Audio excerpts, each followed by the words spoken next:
Hello and welcome to Doodle Club. I hope you are well. My name is Cate Field and you are very, very welcome here. Now, last week, a very lovely person commented on one of my tutorials about this painting here, which I had in the background of my studio. I've just moved down to my library space and I thought, I could do a really quick tutorial on how I create these sorts of pieces, and I'd have another one down here as well.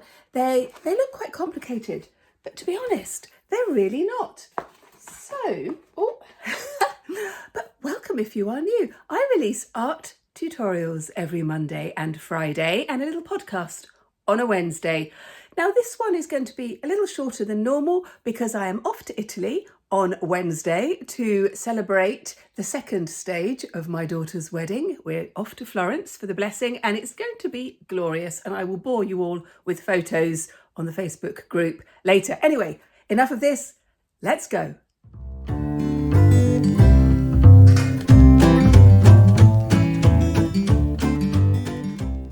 So what are we going to need? One of the things that I love doing is using up all my kind of scraps and leftover bits from collage and things like that. So I have got some old bits of sheet music that was water damaged, an old computer programming book, another book that was damaged, some bits of old map, anything really, anything that catches your eye. I'm also going to be using some acrylic paint, but you could use any sort of paint. You could use watercolours, you could use poster paint. It really doesn't matter. I've decided I'm going to use these kind of high viscosity paints from Pebeo, but honestly, you could use whatever you want. The other thing that we're going to do is we're going to look at letters and words. And I have a little freebie for you in the description of a whole load of fonts that you could use if you want to. So if you want to check that out, it's the link is below, with a whole load of other freebies actually, if you want to have a look at those. Now, what are you going to do it on? Again, whatever you want. This one here is on a bit of card that I was just practicing on, and the more I was doing it, I did this as a demonstration and actually really like it. And again, with this one, living life to the full. Let's sort of turn it around that way, and you can see this is a bit of cardboard. And you need to have some kind of surface. It needs to be quite stiff because we're going to be doing some gluing and sticking and that kind of stuff. But if it doesn't get too wet, it doesn't really matter. Now, this book I put together from leftover bits, as you can see. It's a bit like card. It's quite stiff. And it's the paper and the card that I use when I'm working on something else. So it's just like the leftover bits. And I actually really like it. So I stuck them all together into a book. And this is what we're going to work on. I just did this with a bit of watercolour. So we're going to start with the first page. I'm going to use a glue stick. You could use white glue, PVA glue. You could use double-sided tape. Those of you who know, those of you who have watched me for a while will know that I'm not very good with double-sided tape. I get in a right old mess with it. I watch other channels, other fantastic YouTube channels, and they use double-sided tape and they make it look really easy. Me, no, I just get in a mess with it. So I'm just sticking with a glue stick. And all we're going to do is to cover this double page with some of these papers. And I'm just going to scatter them around. I'm not going to think about it too much. One of the problems I think that a lot of my students have is that they think about things for too long, and they worry about it. And this is one of those things. Don't worry about it. It's going to be fine. You're just going to put a whole load of things onto the page, stick them all down so they're nice and flat. Well, here we are. I have done this one. It's really quite therapeutic, I think, sticking things down. It's really nice. Right, I'm now going to take a ruler and I'm going to use a pencil. So I think you're going to be able to see this. I'm going to divide up the space just a little bit with my ruler. You don't have to do this with straight lines, actually. You could do it freehand and curves and things like that. But I'm just breaking up into sort of sections, just a few like this. And I think I might put a curve in as well. Might do that. But I can come back to that. I might do something on there. So what we're going to do now is to put some paint on the top of this. And I want it to be quite transparent because I want some of the text and texture to come through. So I've just got my plate here. I'm going to do a bit of colour. Again, I wanted to use this fluorescent paints. This one I've nearly come to the end of, actually. I do like fluorescent paint. I really do, and I'm feeling that I need a bit of brightness. I've been doing quite a lot of monochrome pieces, which also I really like, but I thought, no, it's time for some bright pink. Always time for bright pink. Right, let's get it all that ready and I'll show you what we'll do. Yeah, I think I will put a curve in, just using my paper plate here. Again, you can do it freehand if you want to. Just put in a few bits there. You can always add to it if you want to as well.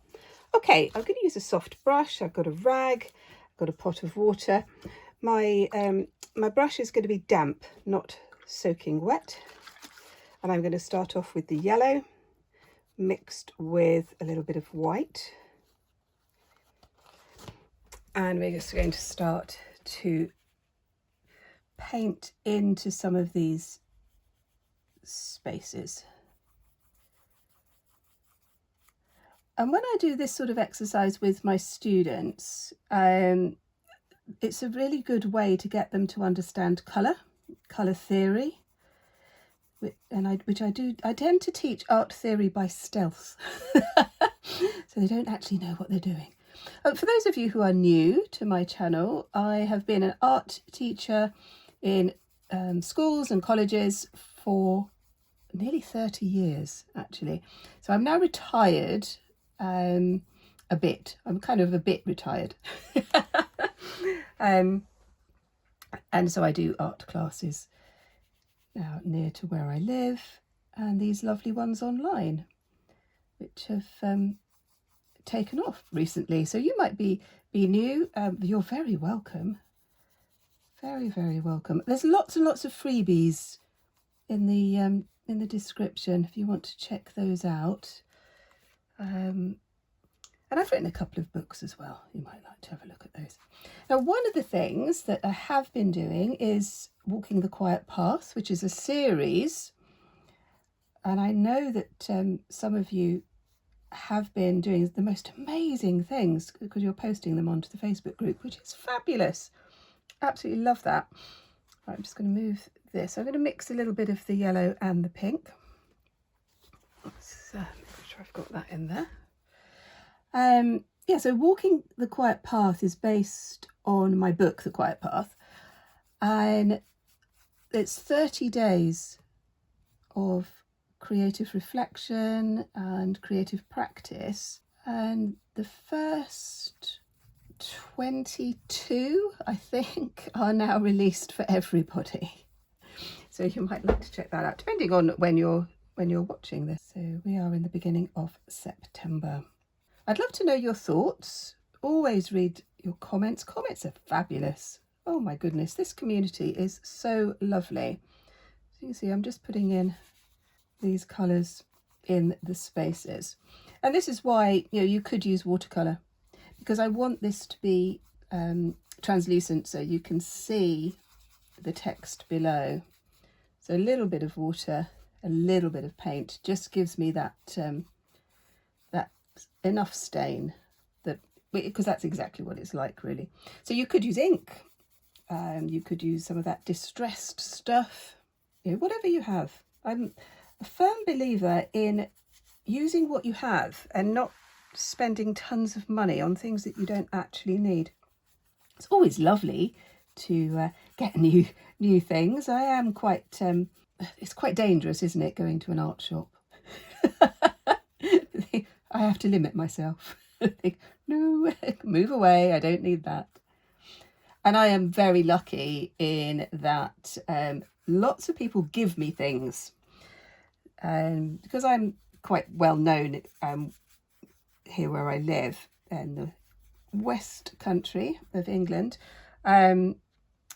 People know that I do art classes and I teach children with special educational needs and things like that. And so people will often give me things, perhaps from a parent who has died, and they used to be an artist and they've got loads of stuff in their studio or in their shed, and they want it to go to a good home. So I'm really fortunate. I'm so grateful when kind people do this, because it does really help. So a lot of the stuff that I use with the children I work with has been donated. So that's lovely, isn't it? And I know that there's a couple of people watching who watch regularly, who have set up their own doodle clubs and things like that in their localities. How fantastic is that? I'm going to put a bit of white on here. The white, so I can take that off with a bit of rag. No, I absolutely love that. So if that's something that you do, let us know.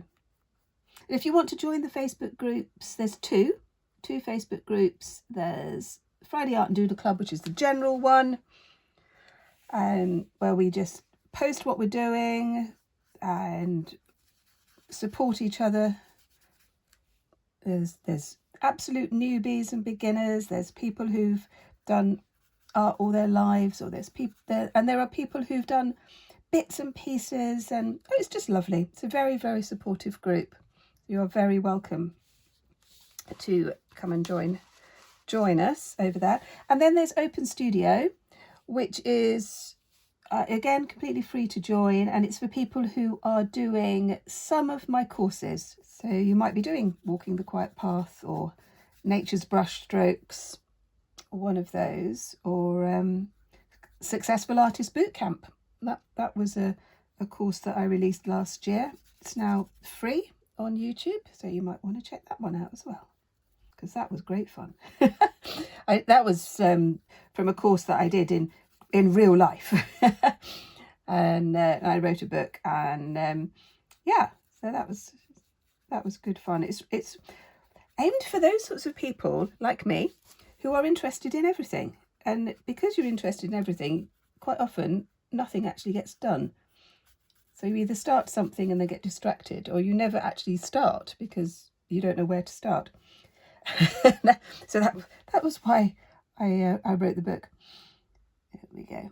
So you can see that by using these colours, and only these colours, you get a cohesion. I'm just going into that white bit there. And I like that. I like having that sort of cohesion of colour. I think it works really well. Having said that, I think having an explosion of every single colour can also be great fun. It's as I say all the time, I am not very good with rules, so I don't expect you to be either. You do what you like. But if you do use a sort of a minimal palette, it can be very effective. So you might like to try that out. And the nice thing about doing this in a little book is that you can try out your ideas, and if things go a little bit wrong, well, it doesn't matter, does it? It doesn't matter at all. Right, I'm going to leave that to dry. It won't take very long, and I'm going to come back and do the letters. Oh, well, as sometimes happens, things go a little bit wrong, and I did record something and then something went wrong with the film, and I lost it all. So I've created another one. I am going to go back to the original one to show you how I finished it, but I missed out the bit in between. Oh, I'm not quite sure what happened there, but forgive me. we are going to be using old-fashioned carbon paper. Those of you of a certain age, like me, will remember that carbon paper used to be used to make copies with a typewriter. No, doesn't that make us sound ancient? I absolutely love using carbon paper. It's brilliant. Works really well. You can use it over and over again. So I'm going to take one of the letters from the font and just move that over there. Pop my carbon paper on. Put my font over the top, and all we do is draw around the shape. Now, when I use carbon paper with my students, it's hilarious. Well, one, it's hilarious that they think that we had to do this to make copies, but it's also a little bit magical in some ways, which is really nice. So just do that, and we just transfer, and we have the shape. I think you can see that it's not that clear, but I'm going to put some colours on it. I was going to do one more, and then I'm just going to put, so you know, just decide what word you want to do. I'm going to do love poetry on this one, and then I'm going to write some poems. But you could obviously do all these freehand. I can't really do that, but I wanted to show you a little bit of how fun working with carbon paper can be. It's because it's just great. So I'm just going to go around this with an acrylic pen. You could use a Sharpie pen or a marker pen or a felt tip pen, just to go over like this. And you can see how it comes out of here. I'll do a little bit more on here, and then I'll show you the finished one on my previous page and what I did on the front cover. So I started to write love poetry. I've got to do another E there and finish off the word poetry. So, but I've done it in exactly the same way using the carbon paper, and then I'm using an acrylic pen to start to make some patterns within the letters. So I think that's quite fun. I'll keep that one blue. The thing with acrylic pens, you can paint over, draw over the top. So actually I'm going to carry on with that blue and then do some marks over the top of that. And now we're going to do some other little decorations, and this is where you can just have a lot of fun, really. Just choose your favourite colours. I'm going to leave this space here because I want to write a poem across here. Let's just move into this space. I'm just going to do a little pattern here. Let's just do a little wave, and I will show you what I've done on the previous page in just a moment. I did actually have a lot of fun. I was listening to a podcast and just doodling. It was lovely. And then once the acrylic pen has dried, you can go over the top of it with different colours and make different marks. So let's just show you what I've done on the previous page before I lost all the film. Right, let's just turn that back. So you can see that with the words art, I divided up the colours, created some patterns on there, and then living life to the full I did in just black. And I might come back to this, I might do some more patterns on it. But while I was doing it, I felt that the front cover, my original front cover wasn't correct. So I created a new one. So I really hope you enjoyed that. And if you want to see some more, look at this one up here, because I think you're going to like it. And I'll see you next time. Bye bye.